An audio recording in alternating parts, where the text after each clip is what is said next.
c'est pas moi dans laquelle vous regarderez cette vidéo. On se retrouve aujourd'hui pour une vidéo, je vous le dis d'avance, de piètre qualité. Pourquoi? Pas pour le contenu, non, pour la forme, parce que vraiment, déjà si vous entendez à ma voix, j'ai à moitié la gorge prise parce que j'ai fait le ménage et je fais donc, évidemment, comme toute bonne personne allergique aux acariens, une crise d'allergie. Donc j'essaierai de faire en sorte que mes éternuements n'apparaissent pas au montage et que ce soit mieux. Donc si vraiment le montage est catastrophique parce qu'il y a énormément de coupures, vous saurez d'où ça vient et ce que je vous épargne. Deuxièmement, il fait 30 degrés. Vraiment, il fait 30 degrés, une chaleur du diable.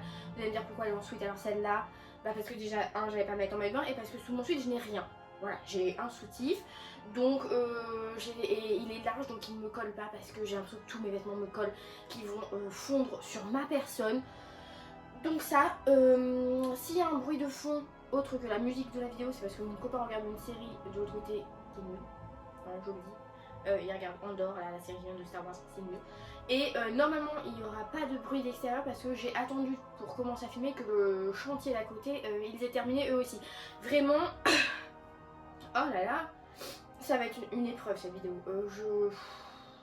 Je m'excuse d'avance. Mais on est là pour le projet Chatham numéro, je ne sais toujours pas combien, je dirais que c'est le 7 parce qu'on est en juillet et que c'est le 7e mois de l'année.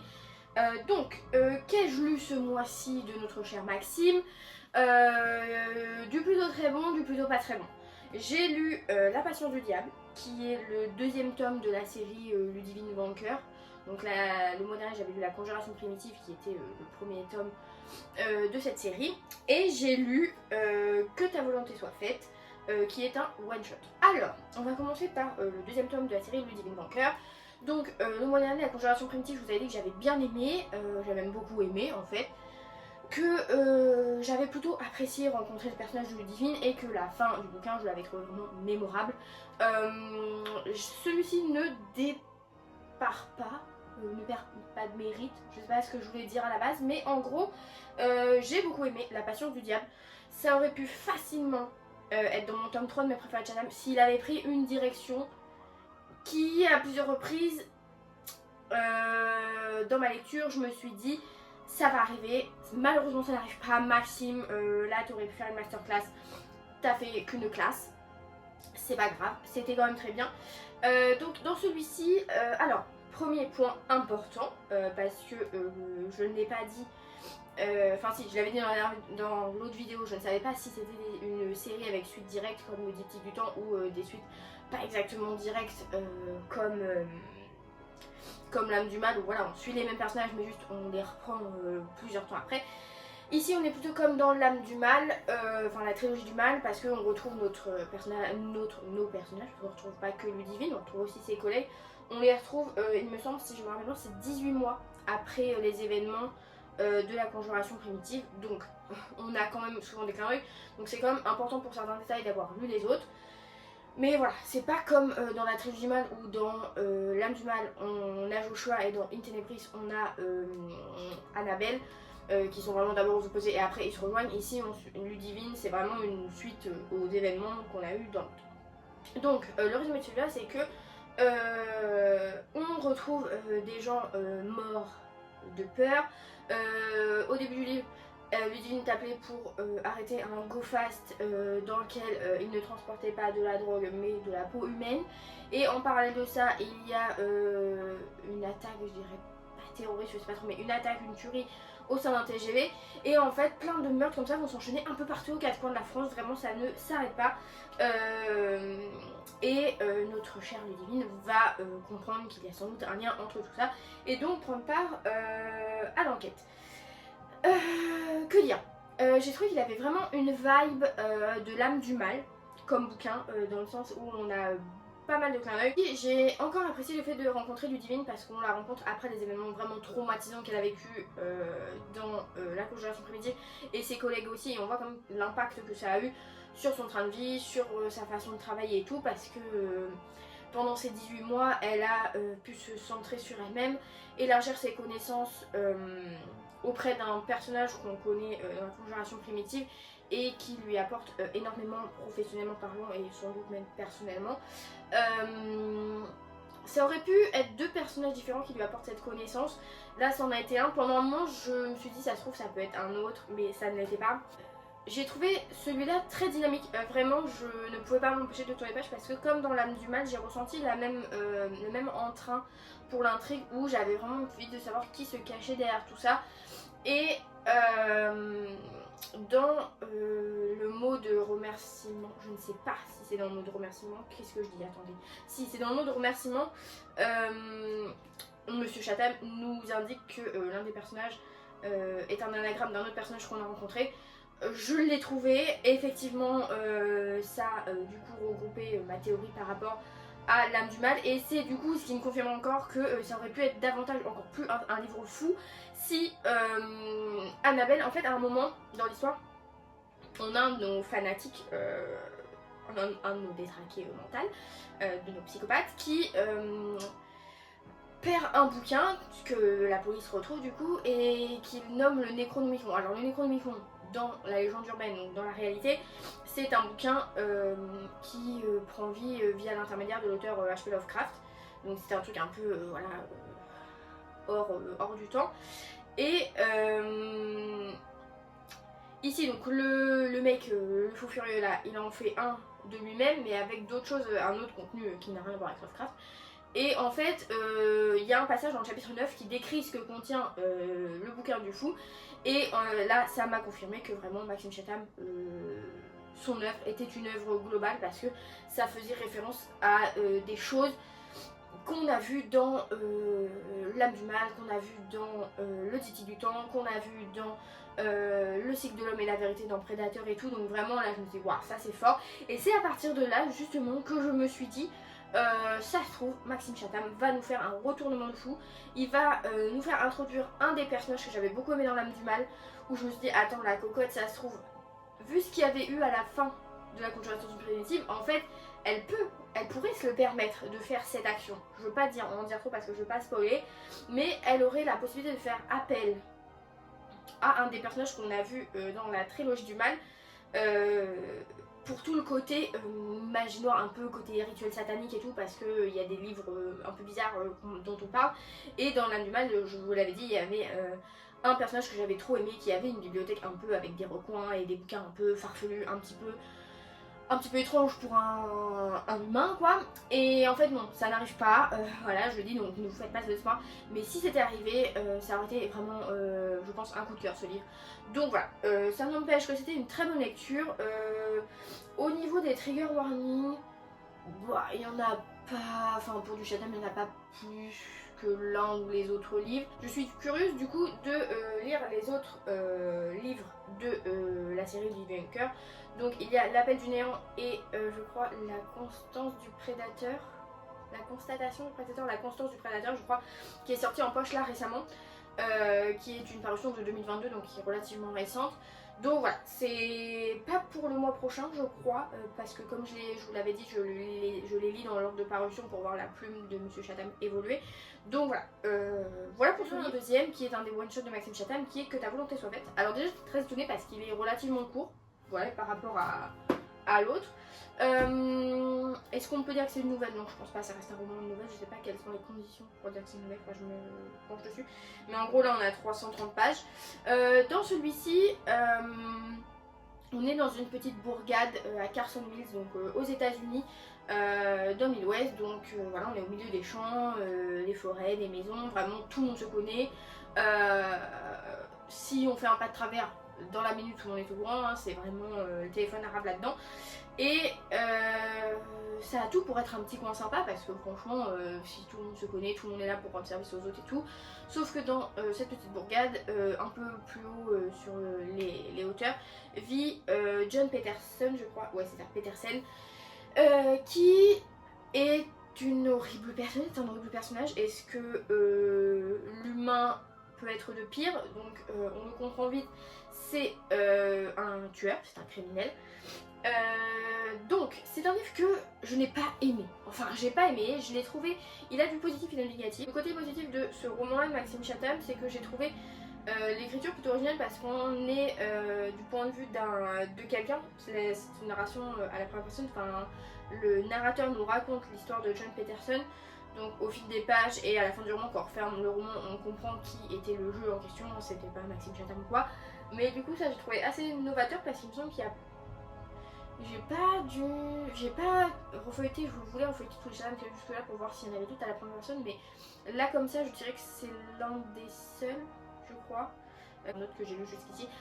Mais bref, donc ça j'ai trouvé ça cool et j'ai apprécié le fait qu'on soit du point de vue du criminel, enfin qu'on suive le criminel. Parce que dans Ludivine Vainqueur ou les autres, on suit nos personnages qui font la chasse à l'homme en gros. Ici vraiment on suit John Peterson, on est témoin de ses crimes, on les vit avec lui parce que on a son ressenti.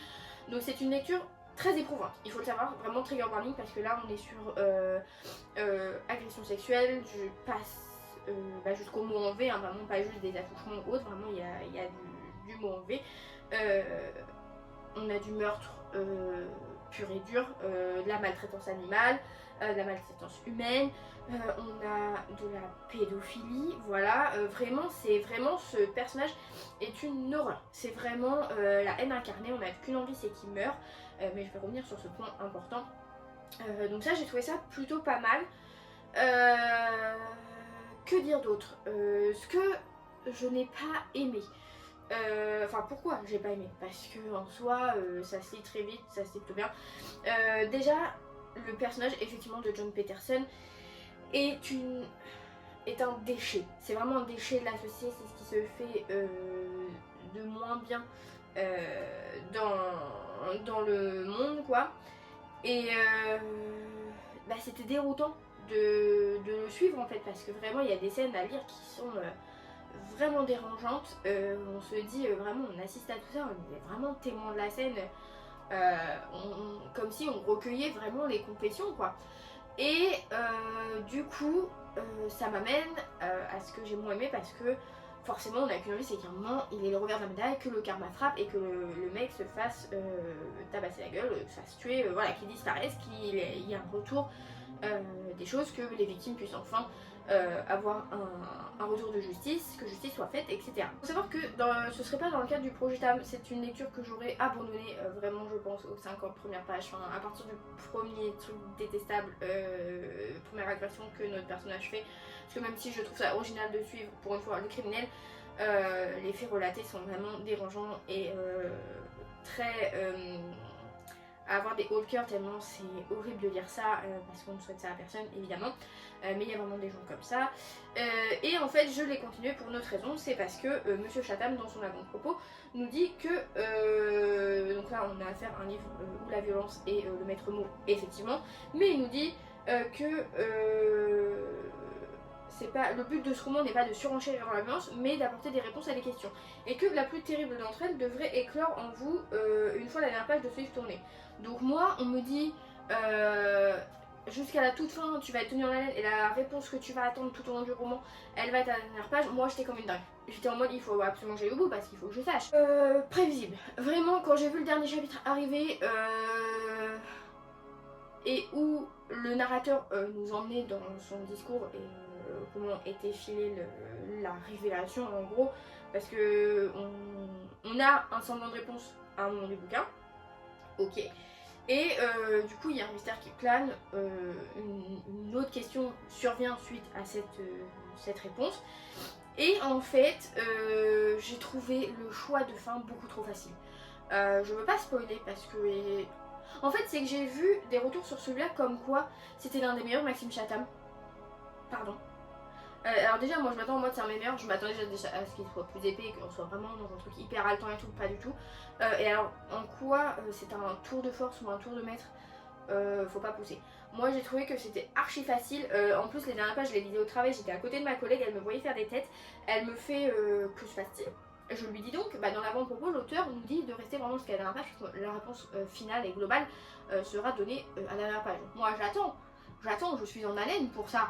Et le soufflet retombe carrément parce que c'est trop facile, c'est un choix scénaristique beaucoup trop facile. J'ai eu le même ressentiment, la même frustration que dans Predator.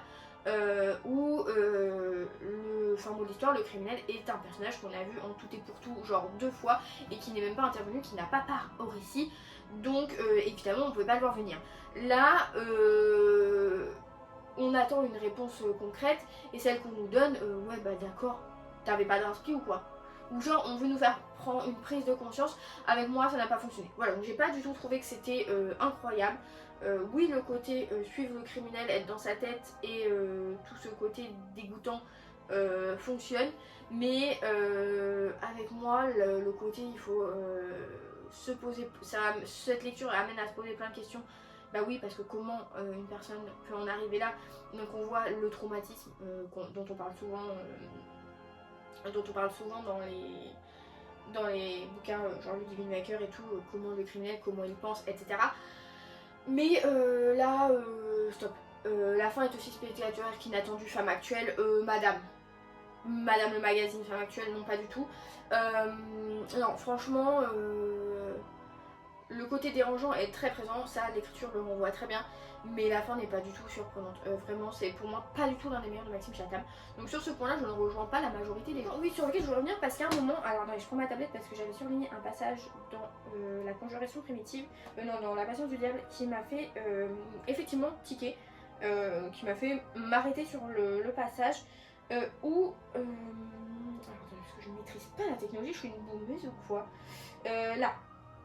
Hop, donc, je ne sais plus dans quel chapitre c'est ni à quel page c'est, mais à un moment, Ludivine du coup est en train de faire une réflexion sur le potentiel tueur, et le passage dit: soudain Ludivine réalisa que pas un instant il n'avait envisagé que ce puisse être une femme, pourtant il n'y avait pas de viol, aucun caractère sexuel sur la scène de crime pour l'exclure. Et en fait cette phrase m'a fait réfléchir. C'est que dans tous les Chatham que j'ai vus pour l'instant, donc on est quand même un compte plutôt pas mal, je dirais, je mettrai le nombre de livres que j'ai vus pour l'instant sur ma tête, on n'a pas de criminel féminin.